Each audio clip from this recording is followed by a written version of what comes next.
All right, I am recording. Good afternoon. Welcome to a panel conversation with Dr. David Title, Dr. Kate Carter, and Dr. Robert Villanova on how the preparation of superintendents has changed to meet today's challenges. With me today are Esther Bobowick, Director of Professional Development Services at CES, and Nick Caruso, Senior Staff Associate for Field Services at CABE. Esther and Nick will be monitoring the question and answer section of the chat to pull out questions to share with the panelists. And we will be recording today's session and sharing it with CABE. Nick, would you like to say hello? Good afternoon, everybody. Nick Caruso. I've had the pleasure, really, of 27 years of working with boards of ed, and have had also the pleasure and the privilege of working with several of your 093 programs, trying to help candidates understand maybe a little bit more of the dynamics working with boards of education. And I always find it really stimulating and enjoyable. And so I was really intrigued by this program today, and I'm glad I could be a part of it. Thank you. Great, thanks, Nick.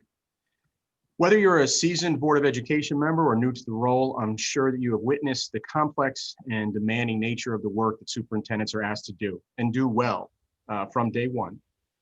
Continuous attention to best practice, steadfast integrity, agility, flexibility, and the ability to navigate inherently ambiguous situations are skills that superintendents regularly employ. Today, we're looking to our program directors to share how superintendent development programs are responding to the events and challenges of the past decade, some gradual and some sudden, in modifying learning experiences for future superintendents. Prior to getting into our questions, I'd like to give each of the panelists an opportunity to introduce themselves. So Dr. Carter, welcome. Welcome. Thank you for having me here. And it's a pleasure to speak with board members and other members of the educational community that are tuning into this conversation. I've been the superintendent of schools in South Windsor for 11 years.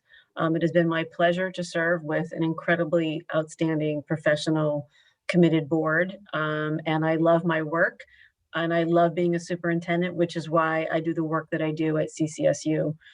It's been a privilege to coordinate their 093 program and work collaboratively with their staff. And I've been working with CCSU for about 7 or 8 years now, but became coordinator when many of you know Tony Vergazio DiGilio. When he retired from the role of overseeing the 093 program, I took that role over. And I'm often asked, how is it that you're an active superintendent, and why are you also taking on the challenge of coordinating that program? But I do it because I love being a superintendent, and I believe that we need to champion the profession. If you read the Hartford Courant, it is not going to encourage you to apply to be a superintendent. It's going to dissuade you. So I believe that all of us here today are here because we had or are having great careers in the superintendency, and it's really a privilege to champion the profession for other school leaders. Great, thank you so much, Kate. Dr. Title? Great. Hi, everybody. I'm David Title. I'm the program director at the Sacred Heart University. Our program is relatively new. We have our third cohort going through it right now. It's a program that we started after I retired. I was superintendent in Bloomfield for over 8 years, superintendent in Fairfield for 6, and then Sacred Heart lured me away, and I started the superintendent program, and I also run the doctoral program and teach in it at Sacred Heart. And for all the same reasons that Kate mentioned, the reason I wanted to teach in a program and start a program at Sacred Heart was because I wanted to convey all of the positive elements of the superintendency to potential candidates, but in a realistic way. We don't want to sugarcoat this. Most of the people that come into our program, you know, they've seen what the superintendent does in their district. They watch it in action, usually as a principal or central office person. And a lot of times they're shaking their head, not wondering whether they should do it or not. So anyway, I felt really good about the position, and I do want to, carry out our responsibility to grooming, highly qualified individuals to step into the superintendency, but they have to know what they're getting into as best we can do that for them. Great. Thank you, David. Thank you for being here. Dr. Villanova?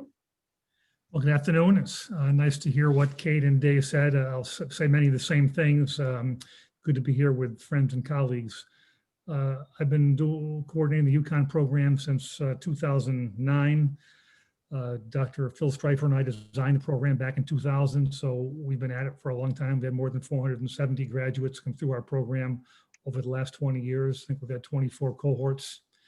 And for the same reasons that Kate and Dave suggested is the reasons that I stay actively involved. I was a longtime superintendent of the Farmington Public Schools and found that the superintendent has the richest and deepest opportunities to create the conditions for great leaders, great teachers, and great learning for all kids.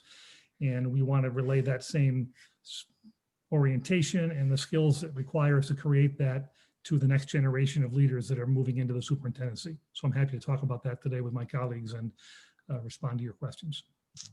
Great. Thanks so much, Bob, for being here. So David, you mentioned that everybody has observed the work of the superintendent. One step more than that in observation is the internship process. And every program has a required internship. Would you all address how the internship is an integral part of the superintendent certification process? David, would you like to start? Sure. First of all, the internship is important because throughout the program, it's important for the candidates to see different superintendents in action. So they're going to have multiple instructors in their courses. As much as I'd like to teach all 4 of our courses, I realized, they don't want to just learn one way to do it. And the internship gives them another. It's structured, and all of our programs are standards based. They had to be to get accredited. So we want to tie their internship experiences to the standards that we're using. So there are some experiences that they need to have and that they really can only get in the internship. But then we try to allow the intern and the mentor superintendent to customize the internship based on the needs of the candidate. So somebody who's a special ed director who's in the superintendent program, they don't need to spend a lot of time with the superintendent on special education. They can't ignore it, but that's not a place where they need to spend a lot of their internship hours. They may need to spend it somewhere else.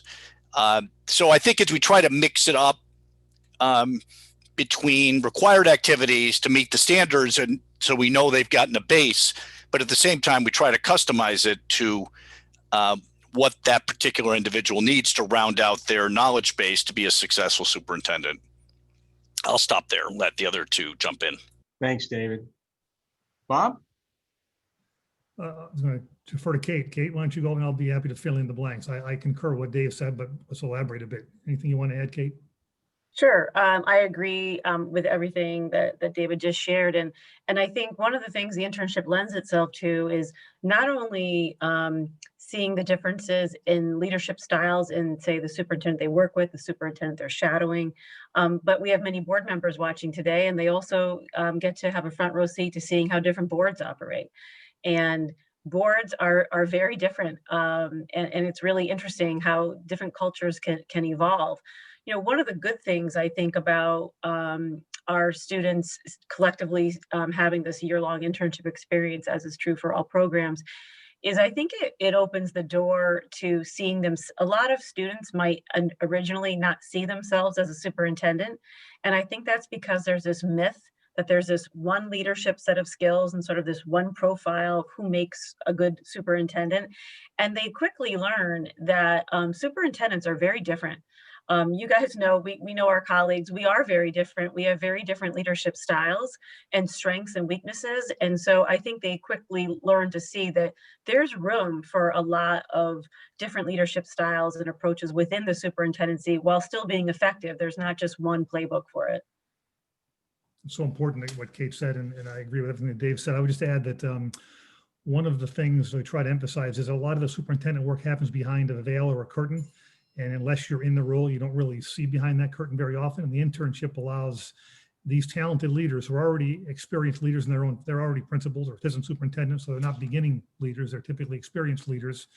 And I always tell the story that I was assistant superintendent for 7 years and really thought I knew the superintendent role very well. I had a mentor who was my superintendent. I thought I knew all there was to know.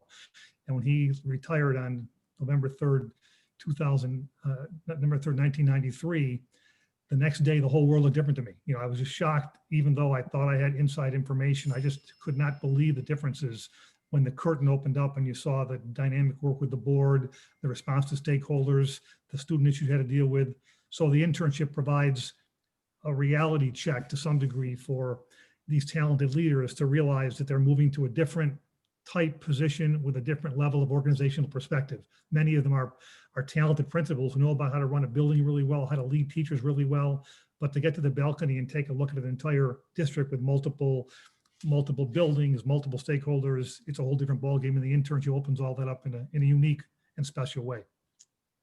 Tell me, that prompted a couple thoughts, Bob. Thanks. One is, I think having the ability to reflect with a superintendent after you watch them is so important, because actually don't get, even if you work for a superintendent, it's not common for, say, a principal in a after a board meeting to sit down with the superintendent and say, let's debrief this.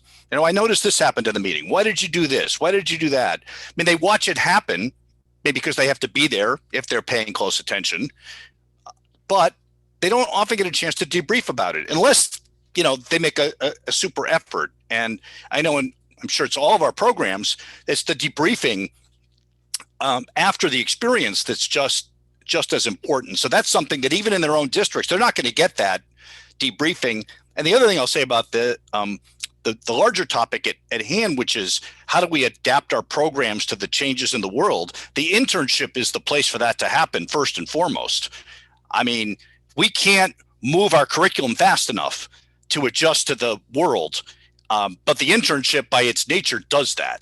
So the internship is a great flexible place for our candidates to get firsthand experience with the changes in the world. And I would just add again, so some board members may be watching whose superintendent has served as a mentor to any of our programs. And the feedback I hear from superintendents, and I know it myself because I've served as a mentor, you know, in Bob's program for many years, that it's also a professional growth opportunity for the superintendent to have someone to debrief with. When I get questions from an aspiring superintendent who say, Dr. Carter, why did you do this in the meeting? Or how come you didn't do that? It's really a chance for me to grow and reflect and think about the leadership moves that I'm making that they're observing. So it does benefit the superintendent. So if your superintendent is mentoring an 093 student, any one of these programs, hopefully you see that as a positive for the superintendent that you're working with. And I couldn't agree with Bob more about pulling back the curtain. I think one of the takeaways that I hear from our students is the invisible work with the board and the board chair. There's a very public work that happens at Board of Education meetings, but it is surprising to our students the degree of the time that is spent on building relationships, answering questions, working closely with the board chair and other members of the board. And that work is often invisible, as you say, Bob, to even your staff that works in your district. That work can often be invisible. And the time that's involved in that is often very surprising to our students. So that's a really critical part of the internship that they wouldn't get by just simply observing their own superintendent. They would really need to hear that information about what goes on behind the scenes to build those strong relationships with boards. So that's great information about the value of the internship and the value of having your current superintendent participate. Taking pieces of what you just said about the behind the curtain and about that board relationship. So governance has had a face that has changed over the years. How has that manifested itself in how we prepare new superintendents?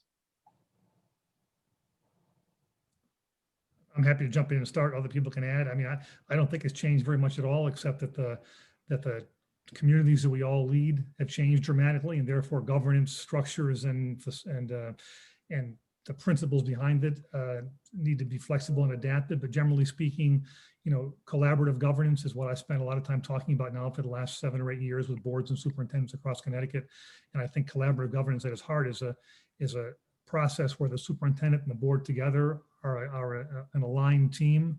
And the governance, the line we all talk about in all of our programs, the line between policymakers on the board side and leaders on the superintendent side, I've never believed that line should have been there. It should be a very soft and permeable line.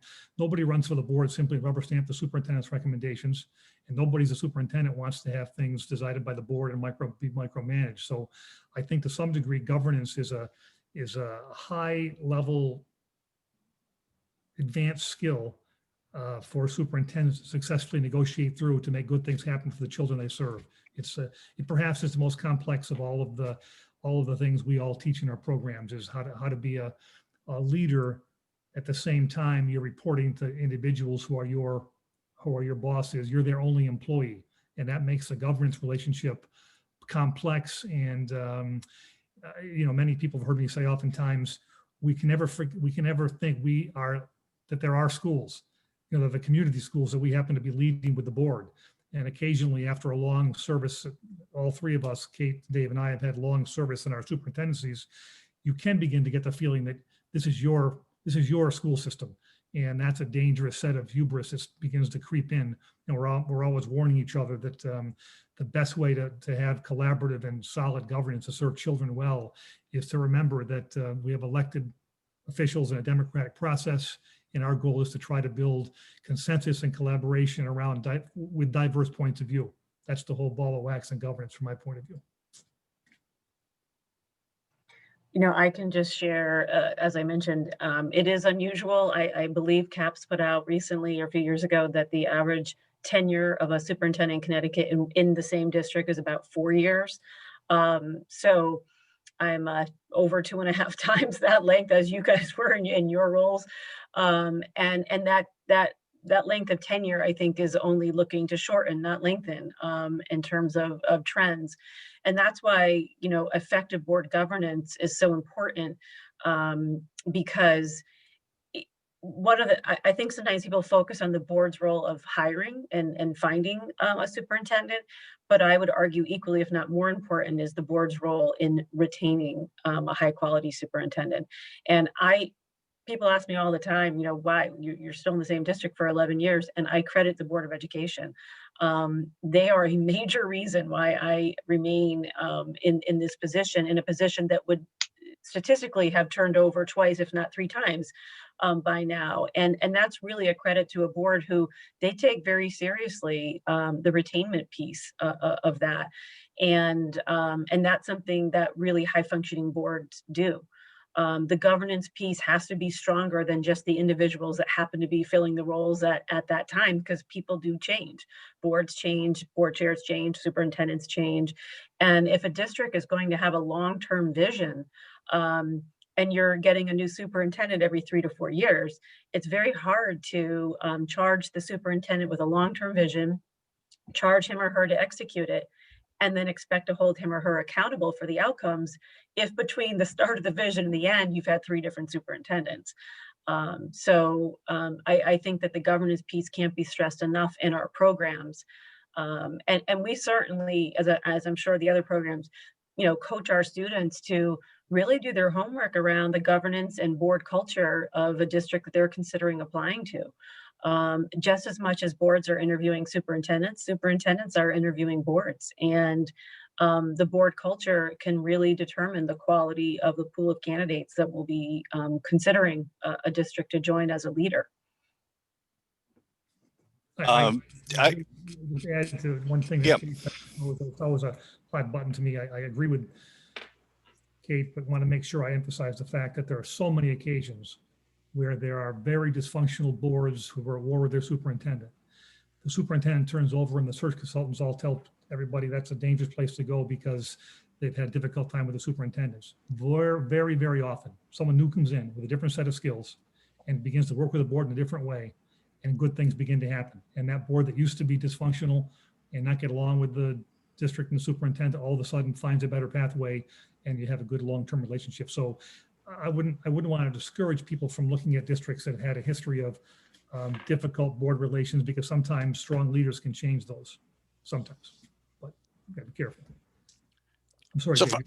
and that's fine. Trying to think of a couple other angles on this. One is, I'm not but just, this is like the academic in me. I'm like not a huge believer in these studies about the average tenure of superintendents, by the way, because that data is really hard to come by.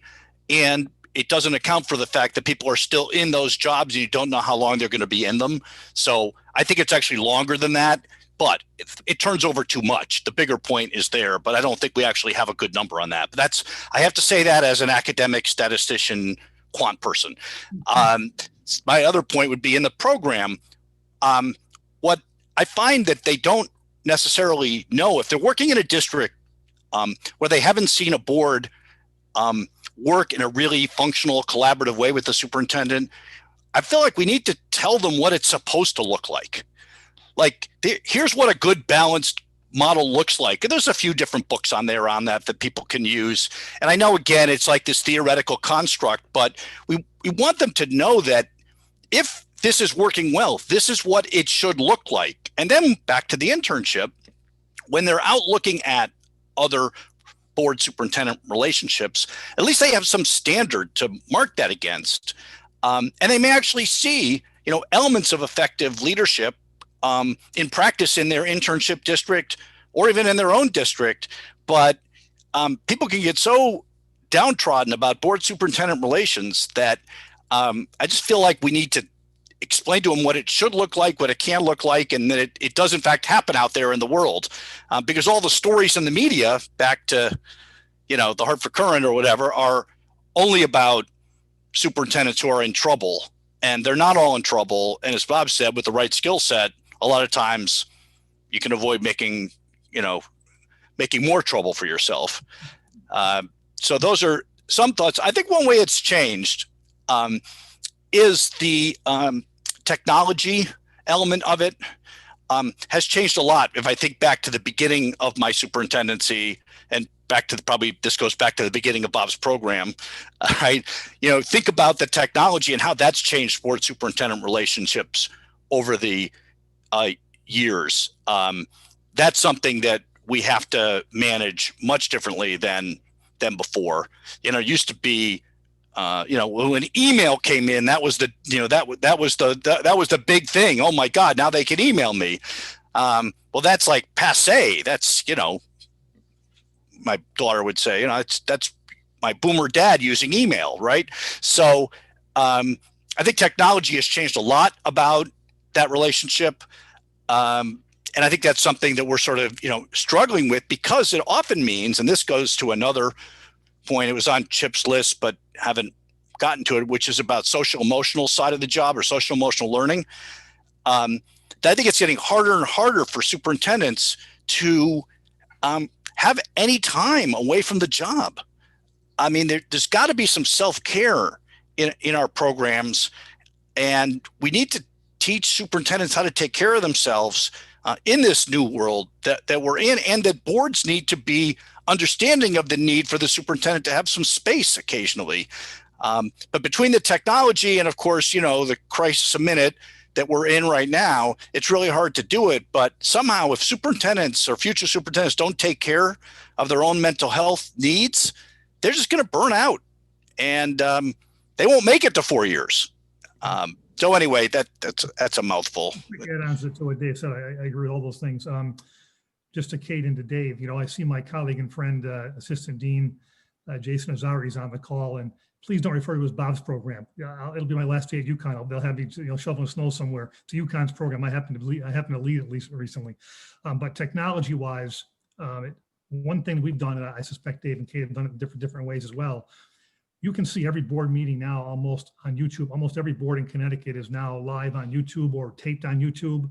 So we've gotten in the habit of the last couple of years of not only having board chairs and superintendents of high performing districts, urban, suburban, and rural, come in to talk to our classes, which I'm sure you guys do a version of that. But now we've assigned frequently our our leaders in our program to go online and watch particular boards who are known to be high performing boards with an effective superintendent, and then come back and talk about it. That's been a really, really good addition to that we couldn't do 5 years ago. You didn't have board, you didn't have all. And so even dysfunctional things. Now, if I hear, for example, that there's a really bad clash coming up between a board and a superintendent about something that's an important issue, I would email our cohort and say, you know, if you watch the South Windsor board on Monday night, you might see a good opportunity to see the superintendent and the board figure out a complex transportation decision. And I won't require it, I'll just recommend it. But these people, generally speaking, in our 3 programs, are all eager learners, eager leadership learners. 9 out of 10 times they'll watch that board meeting and come back and report on it. So the use of technology to expand our out of class insights for our students can really be enhanced going forwards. Strong now, it can get better going forward. You know, I'd like to just pick up on David's point about the work-life balance, and that's really where boards can be really helpful in monitoring and being cognizant of that. And I think what really drives that more is, in addition to the short tenure that we were talking about, statistics aside, David, but also what is true is that we are seeing a shift in demographic in who is the superintendent. And one of those shifts is age. And so people, it's, you know, historically, the superintendency was often the capstone of someone's career. It often skewed male, white, older, was generally the profile. 10 years ago, I probably wouldn't even maybe be sitting on this panel as a coordinator of the 093 program. But the other demographic change, which I feel is very consequential to the superintendency, is that people are entering it earlier in their career and thus younger by default. And so what's happening is the superintendency that may have been the last 5 years or the last leadership position that someone holds in K-12 might be one of several. And they may be entering it when they have a young family. And they have demands placed upon them that are different than if you're entering it in the last few years of your career. And so when I see the mid-career trend that we're seeing, where so many people are exploring or even entering the superintendency much earlier in their career, it's consequential in that they are shaping the superintendency. So the needs that they have, the demands from their own personal lives and their family and everything else, is shaping how the superintendency is viewed in that work-life balance piece that becomes almost essential. And I'm sure, David and Bob have the same conversations that we have with aspiring superintendents about, is this the right time in your life to take on, all of these responsibilities, and will you be able to establish work-life balance? And that's actually when we have superintendent panels, we often do early career superintendent panels, so that people who just entered the profession are speaking with our students. And I always ask them about work-life balance and how they're managing that. But I see it as a greater challenge, knowing that we have so many people entering mid-career rather than just at the close of their career. I think the one element of work-life balance is we ask every intern to ask their mentor about that. How do they do it? And I've been in the room where they've had some of those questions asked, and most of the time, the mentor superintendent laughs hysterically. Like, what are you talking about? Right? There's no such thing. I really, David, I need to know. That's all right. I mean, it's the social emotional learning is so important for the students. We know that it's becoming a bigger and bigger part of what we have to do as leaders of school systems. If we don't attend to that, it's just blocking so much other learning that's going on. I mean, I'm saying that not as somebody who happens to run a different program focused on that, but I think that's out there. I don't think it's like a new concept. And the same way, the teachers need to take care of themselves too, because they're more and more at the mercy of the public 24/7, and principals and central office. It goes up the whole chain of command. But if the superintendent doesn't model any self-care and doesn't do it, then it just sends that signal down the rest of the chain. And it's not healthy for the organization. I think that's where, whatever the ground rules are going to be, I think that's an important conversation. And we tell our candidates as they're going through, this is sort of part of your entry conversation with your board, right? Where are the boundaries, right? Can we agree on, a window of time when, none of you are going to call me unless it's a dire emergency, and who's going to do it? And at least set some ground rules early on, so the superintendent can make an effort at it. But I'll tell you, out in the field, the superintendents don't have a lot of good answers to that question. And I think it's part of our job to try to help figure that out for people. One of the privileges we have is Diane Ullman, a colleague of mine. All of you know Diane. I see Lydia's on the phone, a good friend of both Lydia's and mine. We work with early career superintendents in their first and second year through CAPS. We meet with them every month. And one of the things Diane has said the last couple of months to the new superintendents is, just like on the airplane, put your oxygen mask on first so you can help others. And to some degree, that's the message I think Kate and Dave are emphasizing here, that how can we nourish and maintain leadership attributes at the same time you're working 24/7. I don't think work-life balance looks the same for many people at all. And I don't push it very often. I think, to Kate's point, we always have people talk about it when we interview superintendents in our program. We also have them talk about work-life balance. Not many tell the truth. And I don't know many who found a way to really do it. You're the CEO of a complex organization, in most cases with a multi-million-dollar budget. And I do think, without becoming hardened, I do think there's nobody had a more enjoyable time in my I was superintendent for 16 years.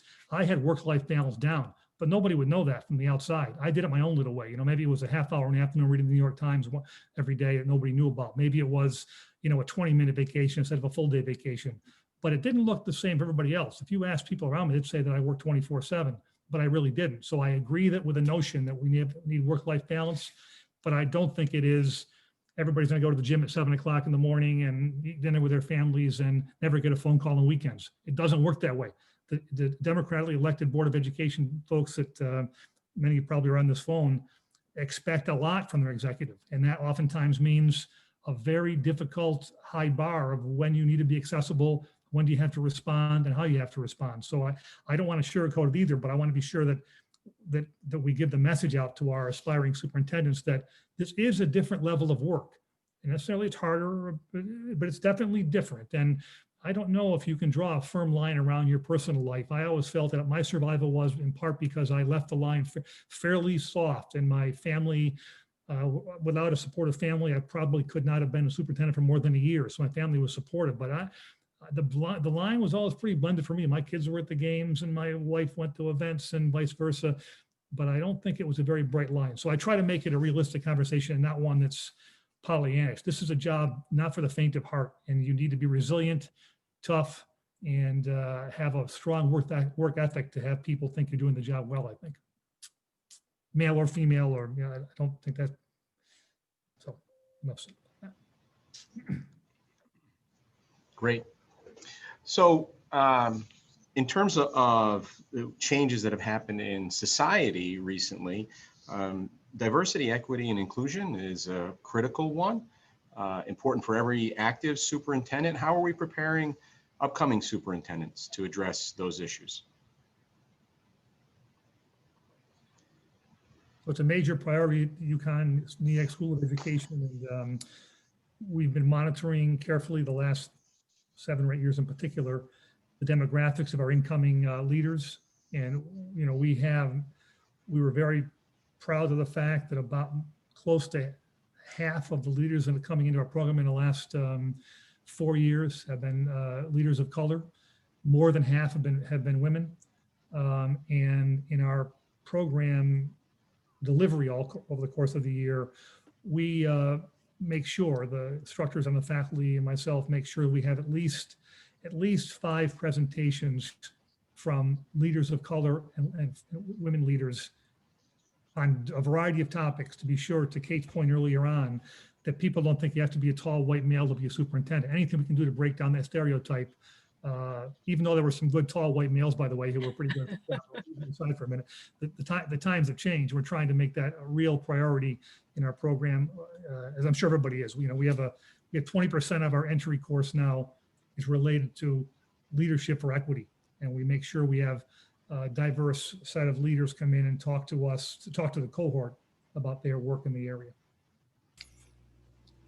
I think this has gotten, I think we were always paying attention to it, but I would say the ground has shifted so suddenly in the past 6 to 8 months on this that I think we're playing catch up on it a little bit, as are most boards themselves, because I think what we've not really talked about in our program enough is sort of the structural inequities that are in our schools and districts. And I know schools and districts are starting to look at that and trying to examine policies and practices that, while they may appear to be neutral or colorblind on their face, they are not in fact having that effect.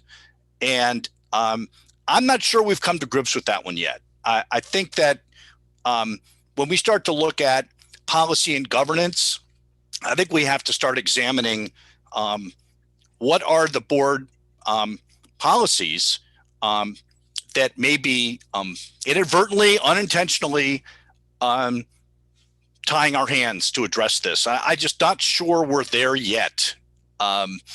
It's something that, I mean, at the university, we're looking at this in terms of the structures at the university. And I think it's really, it's a big challenge ahead of us. I'm not sure we've adapted to that part of it yet. I think we've all looked at, some of the traditional, achievement gaps and interventions, and what can we do to deal with that, and how does the state deal with it, and what are our obligations, and trying to bring in more faculty of color into the public schools. But I also say with Bob, I've noticed a pretty good uptick in the non-white entrance into our program, particularly from urban districts. And I'm really encouraged by that, because the urban districts are often where there's been a lot of turnover, and yet I'm seeing a lot of interest in Black and Hispanic men and women wanting to go into the superintendency. So I'm really encouraged that this is going to play out in a really positive way. But then I have to confess that I'm not sure that we've geared up our program yet to really address, for lack of a better way to put it, structural racism that's out there, and we got to call it what it is. And that's my mea culpa for the afternoon. We'll do it tomorrow. In other words, it is easy to change curriculum. It is easy to change these programs. We dramatically changed our program to better address that. So I think we have a long way to go. But I mean, I think everybody in our program does an equity audit now of a school district. They're doing the internship in a significant equity audit. Everybody in our program does a whole presentation on equity leadership in their district. So we didn't do that 3 years ago. So I do think, usually our programs are not that many credits, and all three of our programs are probably in the vicinity of 15 or so credits, 1-year programs. So to change the internship or the class content is easier than a more complex program where there's, et cetera. So I think we can get to it pretty quickly if we turn it over to experts in that area. And we all should probably, myself included, should be doing more of that, I suppose. That's America's biggest challenge. Our leaders know that. There's nothing more alarming than our current last probably 3 years or even 3 months in that area, but we have to do more and do better sooner than later in this area. And equity work has certainly been at the core mission for Central for a very long time. But when we look across the superintendency across the state of Connecticut, you can see clear gains in gender representation. You're seeing far more women superintendents than what you would have seen even 5-10 years ago. But we are still woefully inadequate in the number of people of color representing the superintendency in Connecticut. So, but I, like my panelists, are encouraged at the interest and the entree point that we're seeing of candidates coming to our programs. But in terms of, how quickly that's translating, I'm optimistic, but our current set of circumstances is not reflective of the diversity of our state.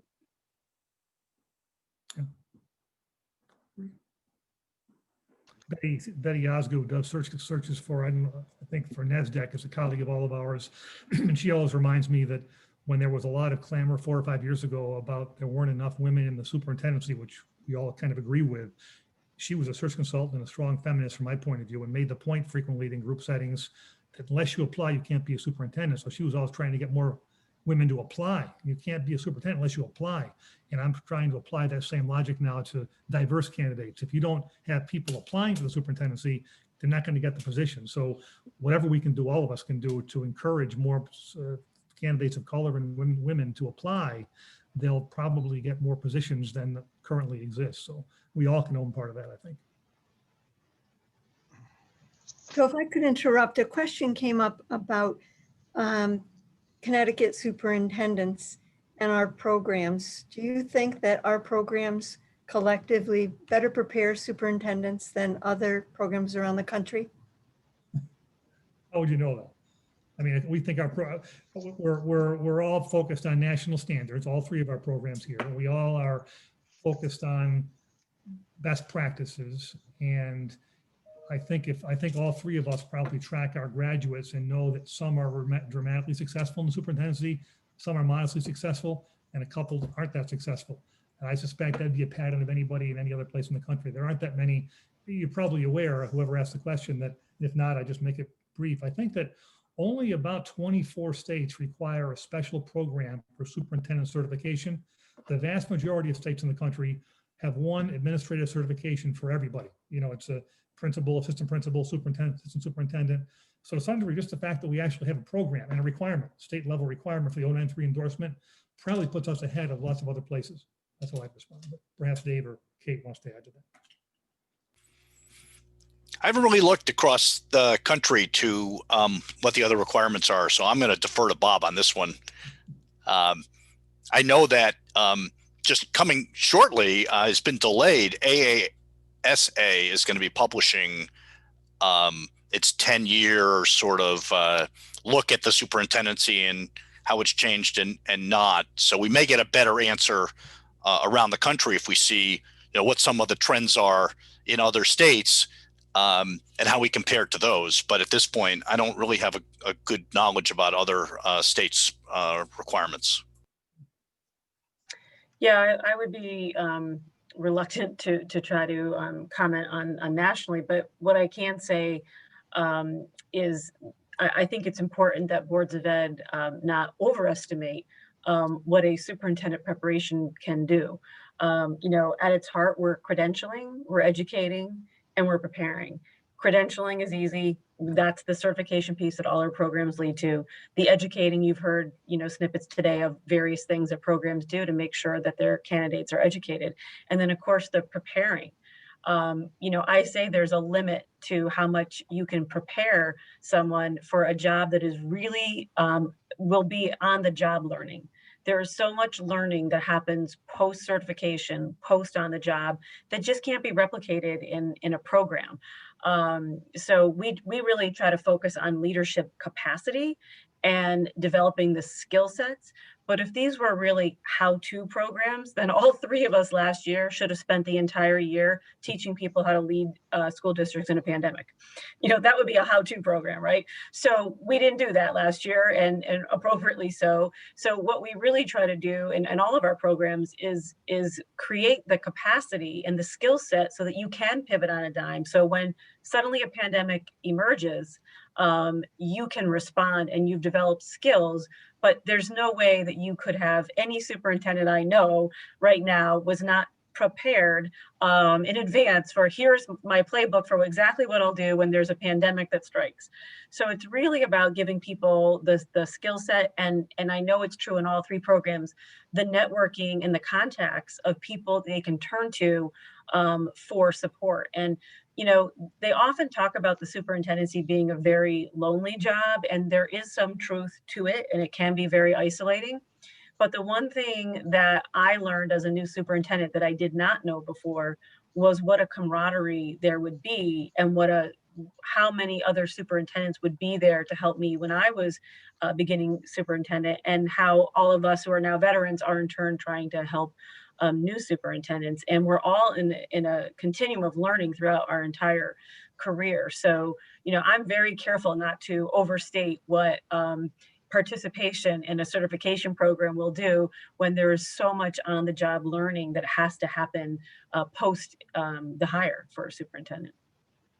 I think all of our programs will get a special spotlight because the U.S. Secretary of Education will be a program graduate of Connecticut. So I think that our programs will be perceived as strong because I think that Dr. Cardona will be an advocate for the way leaders are prepared across the state of Connecticut in all of our programs.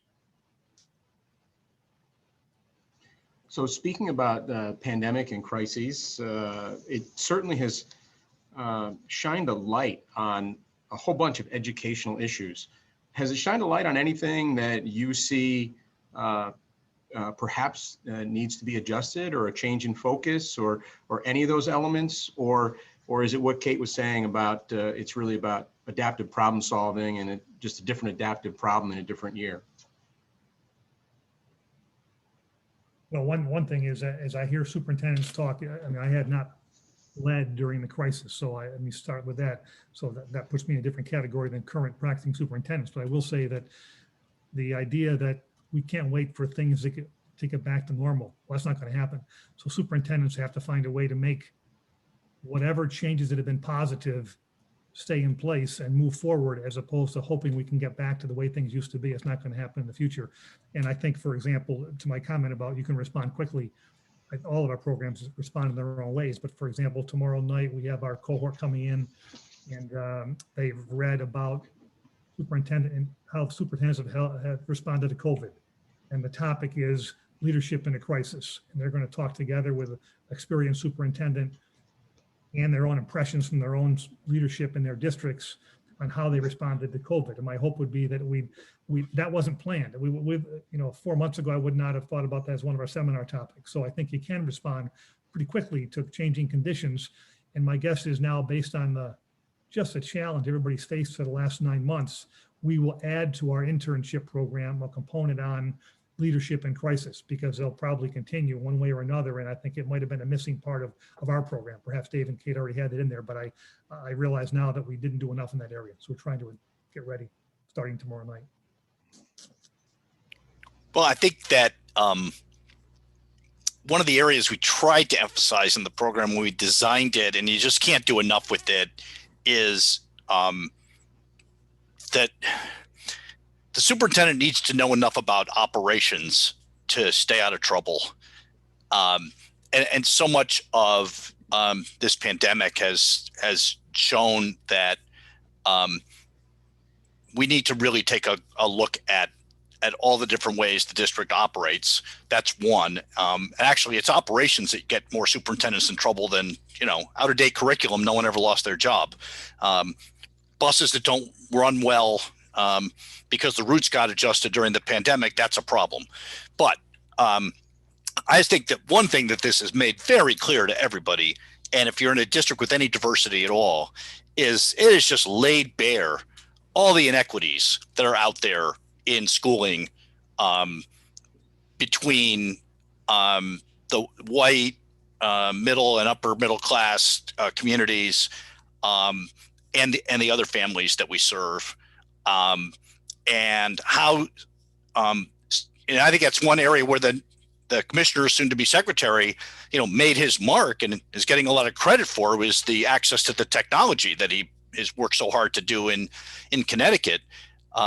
Boy, at the district level, that's just been laid bare. This is another example of getting back to where we had, I think, structural inequities in our school districts that now are just hitting us in the face. We can't ignore them. But to me, that's got to continue with us. It just slapped us in the face about the inequities that some of our families face trying to access public schooling. You know, certainly the sweeping changes that are happening and will continue to happen in education, I'm not even sure we've even had a chance to digest, you know, what does this mean for 5 years from now? What does it mean 10 years from now? And Obviously there's been a lot of heartbreak and a lot of loss through this pandemic, but it's also, if you're looking for some silver linings, it showed that school districts, which are often slow-moving change vehicles, had to change due to necessity, had to change. If there had been a plan to integrate remote learning as an initiative outside of the pandemic, well, yes, Nick, we've had many conversations. South Windsor tried to lead the charge on that long before the pandemic, and there was a little appetite. And then now it'll be really interesting to see how much demand there is among families. What is the expectation for what does remote learning look like when it's available but not required or necessary? So it's really fascinating to see what will evolve in the next few years as a result. Once we're sort of, as Bob described, once we're out of leadership and crisis mode, what is the aftermath, and where are we heading, and what is the vision? But it's been really fascinating to watch. And to pick up on something David said, obviously superintendents are the CEOs of their organization, and often appropriately, are cited as instructional leaders or the instructional leader of their district. But if you are not equally capable in operations, you really can't, I don't believe you can succeed as a superintendent. You can't just say, I'm one or the other.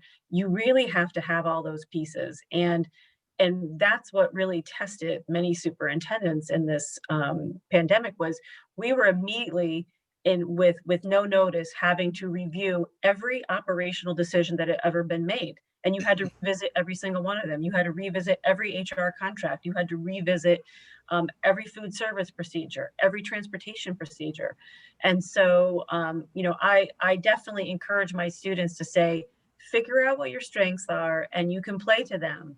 But you can't ignore where the weaknesses are. You have to develop those skills, because there's just the job is too broad and has too much accountability in too many areas just to be strong in one. Now, it doesn't mean you have to be equally strong in every single category. That's why superintendents who are effective build teams.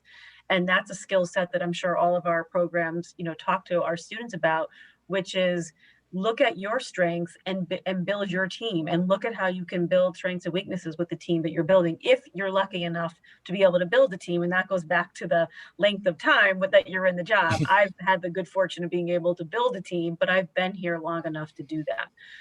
But I do worry that sometimes we favor or one particular role over the other, or value one over the other. And if you are not an operations person, it will be a very difficult job for you. We all learned that in the school safety arena. Right? None of us thought of ourselves as school safety experts until Sandy Hook. And then we learned a lot about it. All of a sudden, we became very good friends with the police chief, who we used to see, once a year at a party somewhere. All of a sudden, you're spending a lot of time with the police chief. The other thing on a positive side to this, I'm hoping that we can look at, when we're trying to teach people this all the time, is, there's things we can't do during the pandemic. School systems haven't been able to do it. We've had to cut them back. Maybe it's time to let some of those things go. Like, they really weren't that important. Like, we just did them all the time because it was a habit. And we're always good about pushing out change, which adds to people's work. Maybe there's an opportunity here to scale back on some of this. Could be very simple things like structures and meetings that people have just had them forever and they don't need them. Or it could be something more consequential, like, do we need to do all this testing, right? Do we need to test every student every 3 months on every subject? Maybe some of that, like, I think the state's going to go through 2 years of not having the standardized tests, and we're all going to live to tell about it. So maybe there's a lesson that, maybe we got a little carried away in some things, and there's an opportunity here to say, you know what, we didn't do that something for 2 years. Good time to let it go, because we got a lot of other stuff to work on that's more important. So hopefully that's an opportunity out of all this. I'd like to thank Dr. Carter, Dr. Title, and Dr. Villanova for joining us. And in just a second, I'll give you a minute or opportunity for a closing statement if you'd like. I'd also like to thank Esther and Nick for helping facilitate the evening. Thank you very much. And for the support of the RESC Alliance and CABE in all of this work. Tremendous things are being done in Connecticut. The pandemic has certainly shined a light on some areas where we have been doing a great job and need to do a better job. And we're very happy to have 3 programs in Connecticut that are preparing our next group of leaders for school districts. So thank you very much to all of you. Bob? Nice to be on part of the panel. I hope we got some people thinking about things in a different way perhaps, but there's no more important position than superintendent to make the right things happen for children, supporting principals, supporting teachers. So thanks for making me part of this panel. My pleasure. David? Well, I appreciate being asked, and I always learn something from my colleagues. Took a few notes on things I think we could be doing better in our program. So thank you both for sharing. And we're the only 3 programs in the state, I think, that prepare superintendents. And I think all 3 are excellent programs. But I think I'd be remiss if we didn't say that not Bob's program, the UCONN program has set a standard.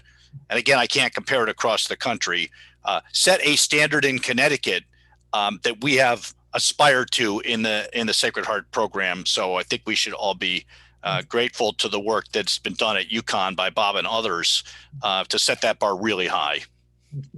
Thank you, David. And Kate? I want to thank you for including me today.